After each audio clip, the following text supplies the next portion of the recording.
দর্শক, একটি চাঞ্চল্যকর ঘটনা। বগুড়ার এক যুবক কবরের ভিতরে কি ঘটে না ঘটে সেটা দেখার জন্য, বোঝার জন্য ক্যামেরা নিয়ে কবরের ভিতর ঢুকে এবং 24 ঘন্টা পর কবর থেকে বেরিয়ে তার সঙ্গে যা হয় সেটা দেখতে থাকো। কবরের অভিজ্ঞতা অর্জন করার জন্য ক্যামেরা নিয়ে একটি কবর খুঁড়ে রাত 11টার সময় সে অবস্থান করে এবং 24 ঘন্টা সেখানে থাকার যে প্রতিশ্রুতি তিনি দিয়েছিলেন সেইটা পূরণ করার জন্যই কিন্তু তিনি একটা কবর সিস্টেম, একটা মাটির গর্ত ঘুরে সেখানে কিন্তু রাত 11টার দিকে তিনি ঢুকেছিলেন এবং তার অভিজ্ঞতা সেই তার ক্যামেরায় ধারণ করতেছিলেন। এইদিকে এই গ্রামের মানুষজন এইসব জানতে পেরে পুলিশকে ইনফর্ম করার কারণে পুলিশ আসার পর তাকে যে অবস্থায় বের করে, সেই অবস্থা খুবই, কি বলবো, এখানে লক্ষণীয়। আপনারা দেখতে পাচ্ছেন যে একটি মাটির গর্ত খোঁড়া হচ্ছে এবং এই গর্তের ভেতরেই সেই ইউটিউবার অবস্থান করতেছে। সে আসলেই দেখতে চাইছে যে আসলে মানুষ কবরের ভেতর মানুষকে কবর দিলে তার অভিজ্ঞতাটা কীরকম হয়। সে নিজ চোখে বা নিজে সেই জিনিসটা চ্যালেঞ্জ হিসেবে নিয়েছিল এবং সেই চ্যালেঞ্জকে ফুলফিল করার জন্য তিনি তার বাড়ির উঠানে এইরকম একটা রিস্কমূলক একটা কাজে কিন্তু তিনি পদক্ষেপটা নিয়েছিলেন। সে কারণেই কিন্তু সে দেখা যাচ্ছে যে রাতের গভীর, যাতে মানুষজন না জানে, সে এমন একটি অবস্থায় তার নিজের ভাইকে নিয়ে কিন্তু সে এরকম একটা কবরের ভেতর অবস্থান করেছিল। এটা খুব ভয়ানক এবং সাহসের একটা বিষয়। যেহেতু বাংলাদেশের কোনো ইউটিউবার এরকম কোনো পদক্ষেপ নিয়েছিল না, এইটাই প্রথম। তার নাম হলো মিজানুর রহমান রনি। তিনি একজন ইউটিউবার হিসেবে নিজেকে পরিচিত করতে চান, সেই কারণেই মূলত বিভিন্ন চ্যালেঞ্জ তিনি নিয়ে থাকেন। আর এইরকম একটা ভয়ানক চ্যালেঞ্জ তিনি কিভাবে নিলেন, এইসব বিষয় তদন্ত করার জন্য এবং আসলে তার উদ্দেশ্যটা কি, এইসব বিষয় সব কিছু তদন্ত করার জন্য পুলিশ তাকে পুলিশের হেফাজতে নিয়েছিলেন। সেই সব কিছু আপনারা জানতে পারবেন এই ভিডিওর মাধ্যমে। তো ভিডিওটা দেখেন আসলেই কী রকম অবস্থায় তিনি ছিলেন এবং তাকে যে অবস্থায় পাওয়া গেছে সব কিছু এই ভিডিওর মাধ্যমে আপনারা দেখতে পাবেন। সো এখন ভিডিও না কেটে ভিডিওটা ফুললি দেখতে থাকেন এবং আসলে এরকম কাজ যেন পরবর্তীতে কেউ না করতে পারে। বা অনেকেই বলতেছেন এইটার ভেতরে কোনো রহস্য লুকিয়ে আছে, সে কোনো সংগঠনের সাথে জড়িত কি না, এইসব খতিয়ে দেখার জন্য গ্রামবাসী বা এলাকাবাসী পুলিশকে জানানো দিয়েছে বা তথ্য দিয়েছে। সে কারণে কিন্তু পুলিশ আসার পর তার যে কবরটা এটা কিন্তু খোঁড়া হচ্ছিল এবং তাকে উদ্ধার করার জন্য অনেকেই, দেখা যাচ্ছে এখানে অনেক মানুষের ভিড়। কিন্তু আপনারা দেখতে পাচ্ছেন যে এলাকার যত মানুষজন আছে সব মানুষ কিন্তু এখানে ভিড় করেছে আসলে একটিবার তাকে দেখার জন্য, আসলে সেই কোন অবস্থায় ভেতরে আছে এবং সে কি করতেছে।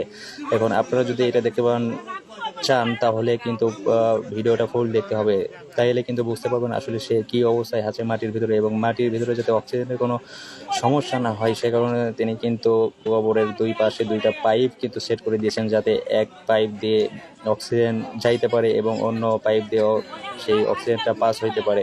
সে কারণেই কিন্তু তিনি এই অবজন ব্যবস্থা করেছেন। আসলে আমরা দেখব আসলে কবরটা খোঁড়ার পর সে কোন অবস্থায় আছে এবং কি অবস্থায় সে কি করতেছে। আসলে আমরা, তার বড় ভাই যিনি ছিলেন তিনি কিন্তু তাকে পাহারা দিয়েছিলেন এবং বিদ্যুতের ব্যবস্থাও কিন্তু এখানে করা হয়েছিল। তিনি জানান যে আসলে সে একটা চ্যালেঞ্জ নিয়েছিল যে কবরের ভেতর আসলে মানুষ কিভাবে থাকে, এইটার একটা অভিজ্ঞতা তিনি নিতে চাইছেন। আসলে ভেতরের কীরকম লাগে বা মাটির ভেতরে থাকতে কীরকম লাগে। তিনি কিন্তু রাত 11টার দিকে ক্যামেরা সহ তিনি এটার ভেতরে অবস্থান করতেছিলেন এবং মানুষজন এটা জানাজানির পর পুলিশকে ইনফর্ম করে। আসলে এই বিষয়টা নিয়ে সবাই উদ্বিগ্ন।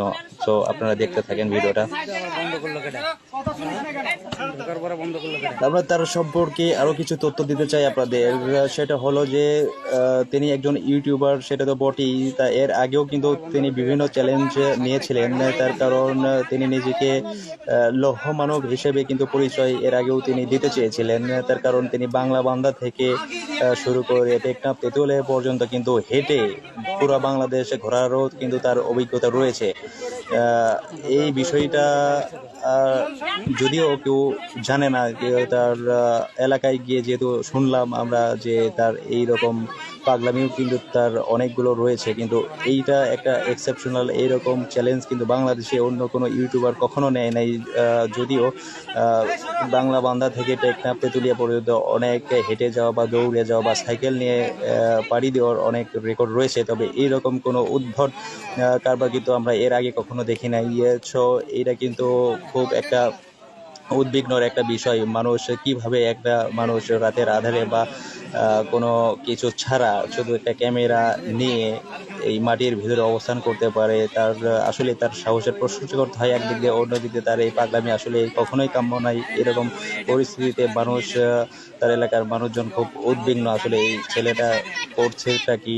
এই বিষয়টা নিয়ে পুলিশকে ইনফর্ম করার পর পুলিশ কিন্তু এসে এই বিষয়টা খতিয়ে দেখার জন্য এখানে তাকে উদ্ধার করার জন্য এই কবরটা কিন্তু খুঁড়তে দিয়েছেন। আপনারা যেটা দেখতে পাচ্ছেন আশেপাশে কিন্তু অনেক মানুষের ঢল নেমেছে এক নজর তাকে দেখার জন্য আসলে তিনি কোন অবস্থায় আছে। তিনি কিন্তু ভেতরে একটা ক্যামেরা নিয়ে ঢুকেছেন যে আসলে ভেতরের অভিজ্ঞতাটা কি সম্পূর্ণ কিন্তু তিনি তার ক্যামেরায় ধারণ করতেছেন। এই সব যদি দেখতে হয় তাহলে আমাদের ভিডিওটা ফুল দেখতে হবে আসলে সে কোন অবস্থায় আছে এবং সে ভেতরে কি করতেছে। সো দেখতে থাকুন।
আরে বাবা দিকে সরে যা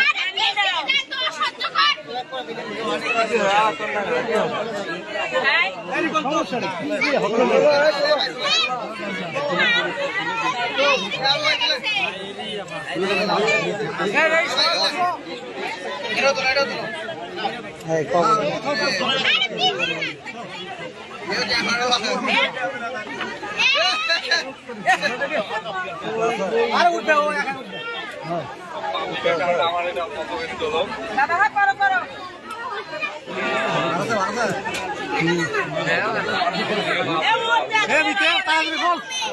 আরে এই